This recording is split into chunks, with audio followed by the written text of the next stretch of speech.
remember to catch your favorite WLRS Crypto Radio content on Spotify and everywhere podcasts are heard. I gotta say it, that intro is such a jam. Such a jam.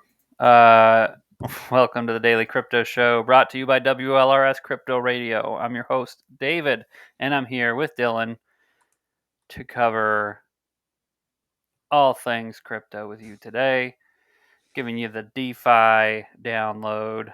As always, this information is for entertainment and educational purposes only, and it is not financial advice. Today is March 20th, and it's the International Day of Happiness. Man, that's great to hear. It's great. Others are calling it, probably more appropriately, Act Happy Day, right? Because you might supposed to be happy, but you might not be happy, so you should just act happy. Fucking pretend, man. Fake it till you make Just it. don't ruin it for the rest of us. Put a smile on. International Happiness Day. I mean, that's a beautiful idea for a holiday. I bet Hallmark doesn't sell cards for that though. Yeah, they don't. They should get on that. Also, the federal folks don't recognize it. So banks were open, and people did have to go to work today in the U.S., which is weird for a happiness day. I feel like. Well, it's weird for the feds to be like that, considering they have like 27 days a year off for holiday. I think That's it's above. wild. Yeah, it's above 20. Do they just not give people vacation days? They're like, well, Oh no, that's on top of very good like employment benefits, including paid vacation days and all that. yeah. They also don't like fire people. If you work for the government, No. it's very hard to get fired. And that's why the government is usually at a very screeching halt most of the time. Hey, And, man. and we're talking like your post offices, your DMVs, your what have Mobile yous. operators, yeah. Right. They get like a raise every year based on like tenure, and so it's not like performance based, which is good because that performance based stuff is a hoax. It is. It's a hoax. Companies usually use performance based to rug you essentially. Yeah. Oh, you've been doing a really good job this year. Unfortunately, You did get a 2.9. You didn't get the 3.0, so then there's no money for you. we were expecting this metric and you fell just short of that. Hmm. This is an arbitrary number, but this is what you have failed at. So Yeah, and the forecasts just panning out. Now, more interestingly, an honorable mention goes to, it's also Extraterrestrial Abductions Day. oh my God. So big shout out to all those who have been abducted.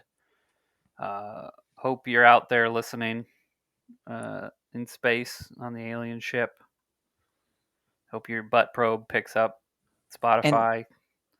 And this is great news for Blink 182. Oh yeah, I feel like that's something that they helped get past. this really extraterrestrial abduction day. One of the guys in Blink 182 is a gigantic alien abduction person. Mark, I think. Yeah, Mark Hoppus. Let's see here. Mark Hoppus. I think I'm saying that name right. Yeah, Alien. I'm just talking to fill the dead air. Oh, it's Tom. Tom DeLonge. He also started Angels and Airwaves, if you remember that band. Tom DeLonge is actually huge on UFO research and has done things in like Congress and shit for UFO abductions and shit like that. So Blink 182, baby. You know who got abducted this weekend? Who got abducted this weekend, Dave? People's Bitcoin shorts. Why'd they get abducted, Dave? Because it went big. It went up. It went up. But we'll talk about it a bit later. But I was gonna say, but didn't Jim Cramer tell me to sell last week? He did. He sure did. I'll skip the sponsors for now so we can jump right to this first story. Jim Cramer, who last show we talked about, which was I think Thursday, Mm-hmm. He put out a sell call for BTC, saying that all the bank FUD was nothing but FUD and it was fine. Just sell your Bitcoin. And then by Friday, or I guess Wednesday, he put that out, and by the time we recorded Thursday, it rallied 4K. And then obviously over the weekend, Bitcoin rallied even more, going into the 27,000 range. So, But boy, if you went against Jim Cramer, you made some money this week, and I would have to say congratulations to you. You are smarter than the average bear. smarter than the average Jim Cramer. The bear was intentional because Cramer was being a bear about Bitcoin. Yeah. See what I did there? Yeah, that's like a 30% gain in like 5 days. I'll take it. Hell yeah. Let me hop back to the show sponsors, and then we'll jump back to the news. So do stick around. This will take, I don't know, 20 seconds. So this week's content is brought to you by WarFi, an intuitive investing experience on Binance Smart Chain. Buy a Warbot NFT and let it accumulate rewards from trading bot investments. Learn more for yourself at warfi.games. This show is also brought to you by Vinium Finance. Take control of your money. Don't let Jim Cramer take control of it. For the love of Be God. your own bank. They're building a lot over there, including NFT collateralized lending and borrowing, permissionless leverage yield farming, and revenue generating services beyond simple lending interest. Vinium lets you unleash your capital. Learn more at vinium.finance. We love Vinium. Gotta love some Vinium. And some WarFi, our first And some sponsor ever. WarFi. They were our OG sponsor. So you can show them some love. At least follow their Twitter or something. Tell them we sent you. We need to Yeah, get tell Chicken them Chaser back on. Yeah. I watched, you know what I watched? I watched that My Octopus Teacher on Netflix. My Octopus Teacher. Is that Assassination Classroom? No, that's the name of it. It's a documentary on Netflix.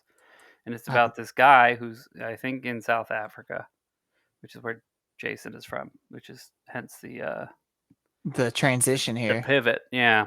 It was good. But it's this guy, he goes in the ocean and he finds this octopus and he dives every day and goes and hangs out with this octopus for like a whole year. And the octopus teaches him things? Mm-hmm. About octopus stuff. Like how they get away from predators and different stuff like that, how they hunt. It's a good thing. It's a good little documentary. It's like 80 minutes. So obviously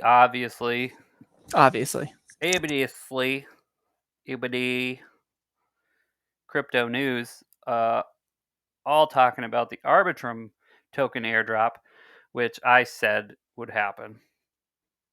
I didn't say the airdrop would happen. I said a few weeks ago when we had NB on that it was time to load up on Arbitrum tokens, and he was like, "There are no Arbitrum tokens," and I said, "Good time to make one," and here we are.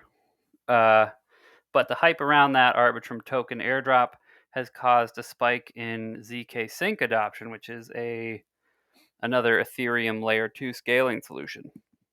So everybody's all hyped up on cheap Ethereum.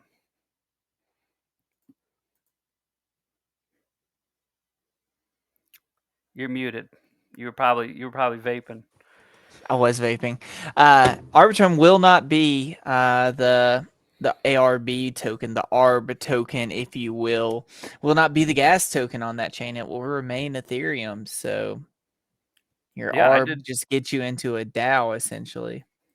And people are saying it's going to trade for like $4 or $5 a token. I don't see that happening, but boy, I sit here wrong quite a bit. This is not financial advice.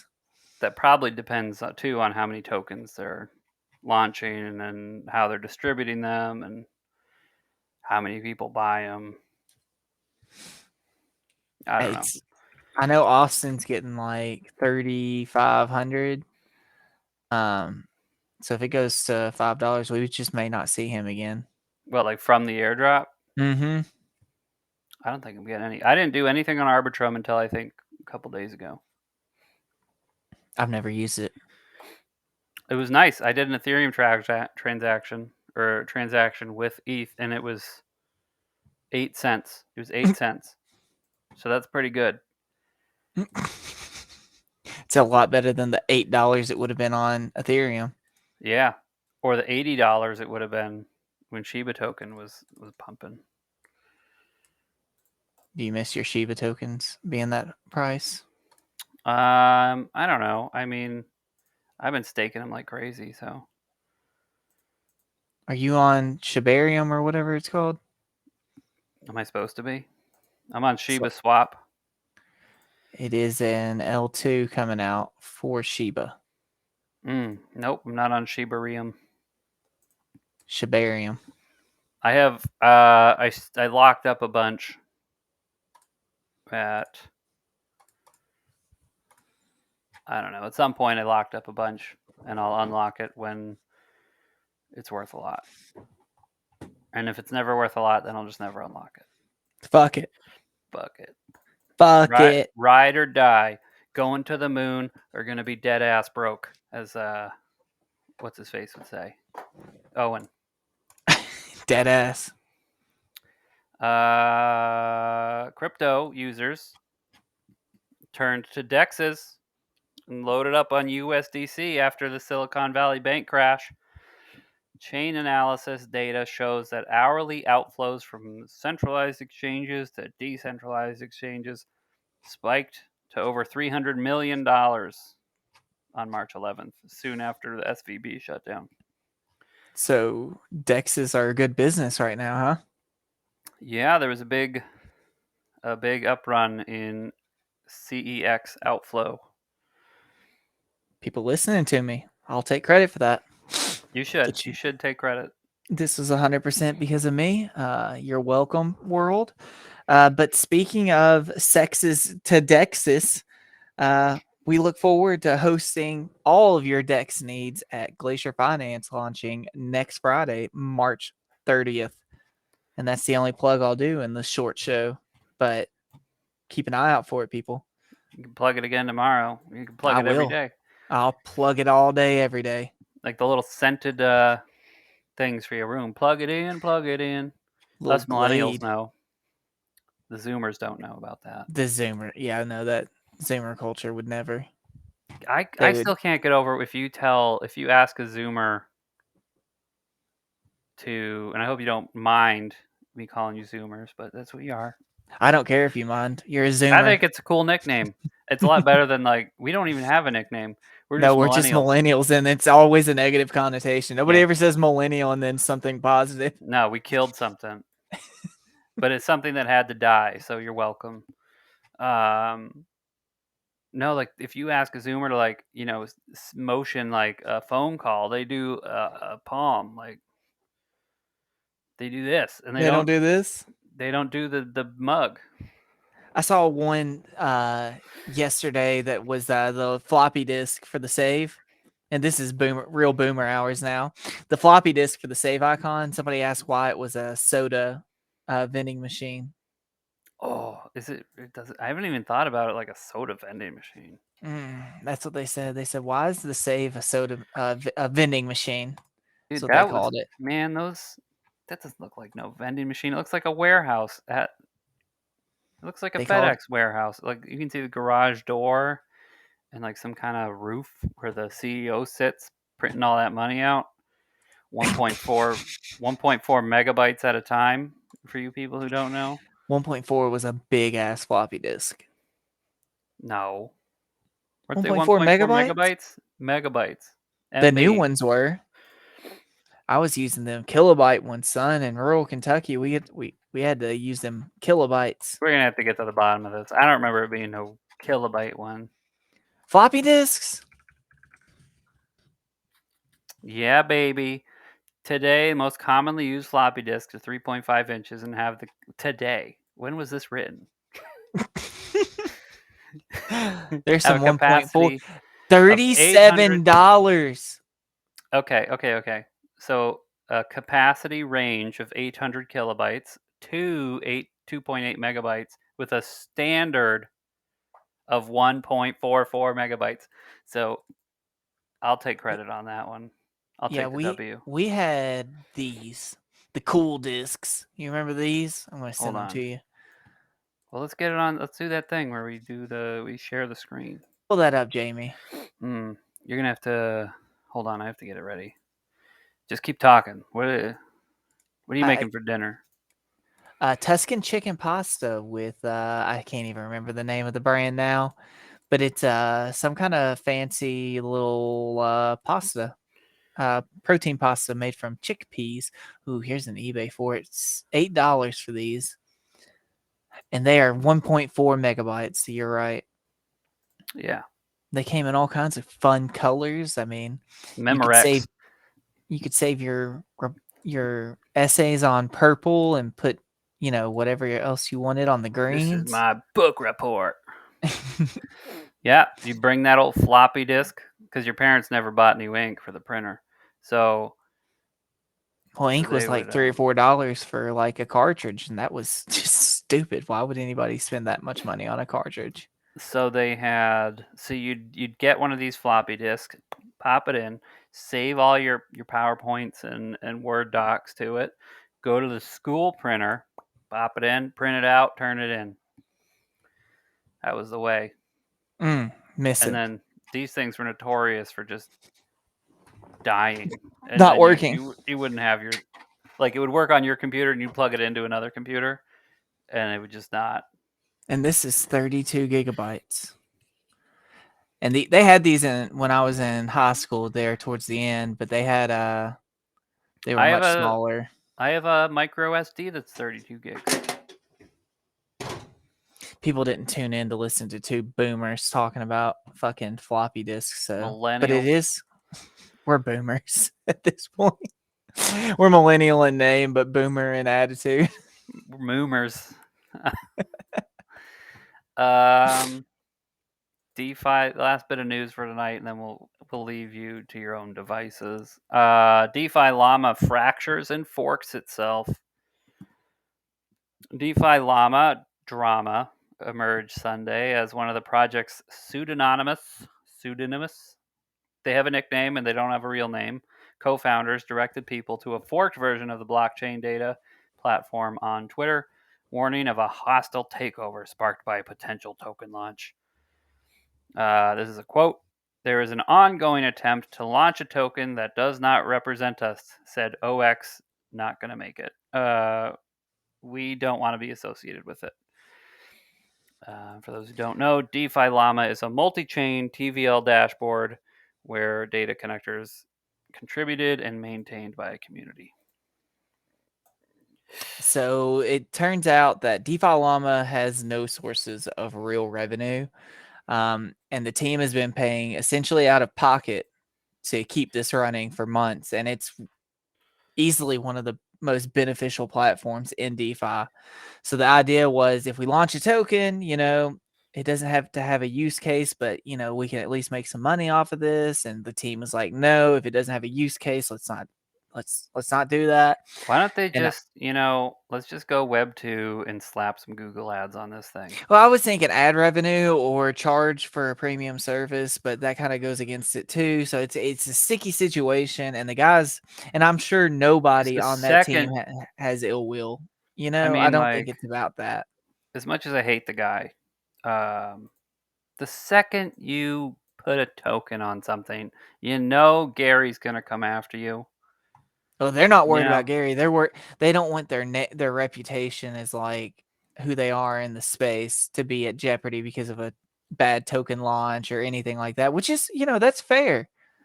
Yeah, exactly. You So don't need to do it. You don't need to fuss around with a token. There's a million ways to monetize, right. and the people who want more advanced tools, it's totally fine to have a premium, or slap some ads on there. Just slap some ads on there. You can even sell crypto ads like PooCoin or whatever. One of them does it. Right. Or It's WarFi or all Vinium. They'll it's pay for all ads. yeah. They buy ads all the time. But maybe we should take over their ad revenue department since we're doing so well in that department. They're not going to beat our ad prices, though. They're not. They're too greedy. I can already tell. I can smell it. Well, at least half the team is anyway. No, I mean, you got to pay the bills. It's a lot. Web traffic costs a lot, especially if you get big, like WLRS Radio. I pay out the wazoo for every visit. Out the wazoo. Hopefully you guys are liking the shorter shows. We need to do a Twitter thing about that. Like, if you like the shorter show, let us know or something like that. Get some people tweeting at us. Yeah, we'll do that. But you know what? I like the shorter shows. Why? Because it doesn't take up my whole night. True. I can go down and watch octopus documentaries and other things like that, and I can come back and see you beautiful people every single day. Every day we can do this. I say every day, but it's not been every day. Every day we're all available. We're available every day, 50% of the days. 100% of the time we're available most of the time. That's right. Just like customer service departments. Or the government. Well, at least they don't claim to be available every day. True that. They just have a sign on their door. They just have a sign on their door that says "Good luck." We'll see if we see you. But you better be on time. Goddamn right. Yeah, that's all I got. Unless you got something else. I don't. It's been a kind of a slow day. Tomorrow will be a more action-packed day. I think we've got the FOMC meeting tomorrow. Let's see here. That ought to be a big one, considering considering they broke 5 banks last week. Let's see here. Oh, and all the liquidity and all the. Wait, are they announcing what they're going to do with the interest rates? Is that what that means? Yes. March 21st and 22nd. So. That will prove to be interesting. Yes. So we'll see what they have to say. We will see what they have to say. And for that information, you're going to have to wait until tomorrow. Come back and see us. Come back and see us. And good night. Night, guys.